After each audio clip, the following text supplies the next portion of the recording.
So wish come true for me in the show also। जब 11-11 जब बजते हैं तो जैसे लाइफ में कुछ होता है ना मैजिकल, शो में भी ऐसा कुछ होता है। Character full of life, which I've really enjoyed portraying on screen. अच्छी एक्सपीरियंस रहा है, बढ़िया एक्सपीरियंस रहा है, बहुत एक्सपीरियंस मिला है इस एक्सपीरियंस में। सीरीज 11-11 यानी 11-11 वो टाइम जो काफी लकी माना जाता है। कहते हैं कि इस टाइम में जो भी विश मांगो वो पूरी हो जाती है। अब इसी से रिलेटेड एक वेब सीरीज भी आ गई है और उसका ट्रेलर भी लॉन्च हो गया। जी हाँ, सीरीज 11-11 का ट्रेलर हाल ही में मुंबई में लॉन्च किया गया था। इसमें राघव जुयाल, कृतिका कामरा, धैर्य करवा, गुनीत मोंगा और निर्देशक उमेश बिष्ट शामिल हुए।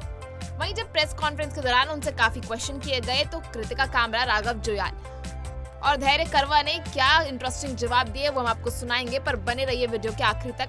तो चलिए इससे पहले आपको बता देते हैं फिल्म 11-11 के बारे में। दरअसल फिल्म 11-11 में टाइम ट्रेवल के बारे में बात की गई, जिसमें दो अलग अलग एरा के पुलिस ऑफिसर बात कर सकते हैं। जी हाँ, आपने कभी सुना है कि अगर आप वक्त में पीछे चले जाएं तो क्या कुछ कर सकते हैं? इसमें उसी की बात हुई, टाइम ट्रेवल यानी जब आप वक्त में पीछे जाकर किसी से बात कर सकते हैं या पीछे क्या कुछ घटना हुई है उसको जान सकते हैं। इस फिल्म में उसी के बारे में बात की है। 11-11 दो अलग अलग समय सीमाओं के पुलिस अधिकारियों की एक रोचक यानी इंटरेस्टिंग कहानी। जैसे जैसे दोनों एक दूसरे की मदद करके मामलों को सुलझाते हैं, उसके आसपास की रियलिटी हमेशा ही बदल जाती है। उमेश बिष्ट द्वारा निर्देशित 11-11 पूजा बनर्जी और संजय शेखर ने मिलकर लिखी। चलिए आपको सुनाते हैं आखिर इसकी स्टार कास्ट ने क्या कुछ खुलासे किए। It's exactly that. It's a wish come true for me. And in the show also जब 11-11 जब बजते हैं तो जैसे लाइफ में कुछ होता है ना मैजिकल, शो में भी ऐसा कुछ होता है जो जिसे आप एक तरीके से मिस्टिकल मैजिकल कह सकते हैं। It's almost like playing two characters in a show because she is जब आप पास्ट में उसे देखते हैं तो वो एक यंग ऑफिसर है, अभी अभी आई है, घबराई हुई है, उसका कॉन्फिडेंस इतना हाई नहीं है। She is lucky to find a great mentor and उसके बाद वो under his mentorship and life के एक्सपीरियंस की वजह से, अपनी जॉब की एक्सपीरियंस की वजह से कॉन्फिडेंट हो जाती है और एक रैंक पर भी पहुंच जाती है। तो जब आप प्रेजेंट डे में उसे देखते हैं युग के साथ में, तब तक वो डीएसपी बन चुकी है एंड अब वो एक यंग ऑफिसर है जिसने ज्वाइन किया है। तो इट्स ऑलमोस्ट लाइक किसी का करियर, किसी के लाइफ का पूरा डेकेड ट्रेस करना।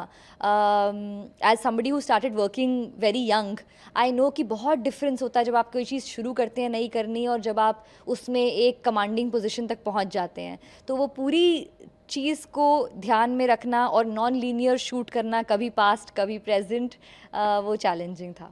Dream come true, yeah, working with such beautiful faces. There we go. Beautiful. Again, a great story backed by great producers on a great platform. So I think a win-win for everyone.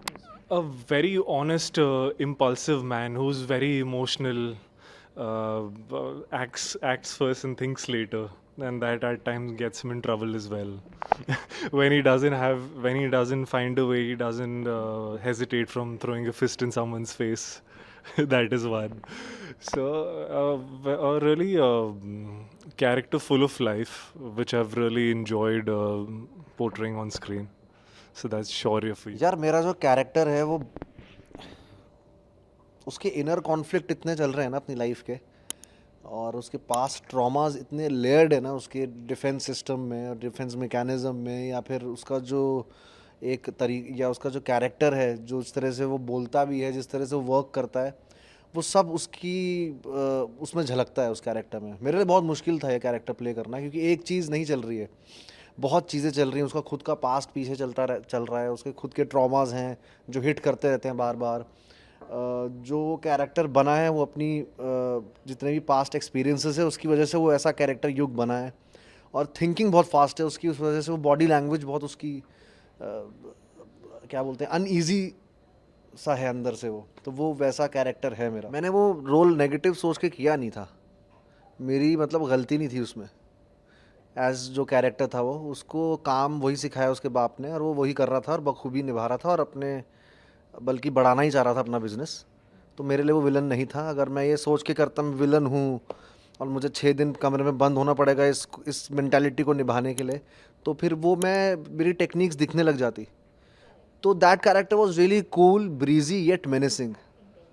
Yes, intense cool, but he was cool, breezy. मैंने मार भी रहा था तो बहुत उसका rhythm एक टक टक टक वाला रिदम है, युग का रिदम बहुत अलग है. He is really fast. तो बोल भी मैंने स्पेशली बोला भी क्लियर नहीं है इसमें. जो हिंदी बोली है मैंने वो भी क्लियर नहीं बोली है. जो अल्फाज मैंने उर्दू के चाहे जो भी ज़बान है मेरी वो मैंने बहुत ही ज़्यादा ठेठ फास्ट बोलने का कोशिश की है.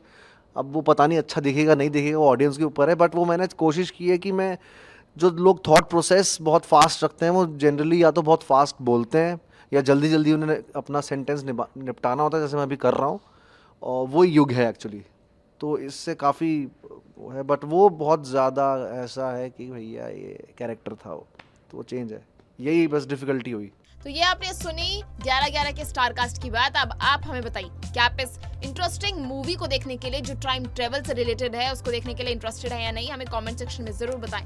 और इसी तरह की तमाम बॉलीवुड की खबरों को जानने के लिए बने रहिए बॉलीवुड केसरी के साथ. वीडियो को लाइक शेयर करना बिल्कुल ना भूलें.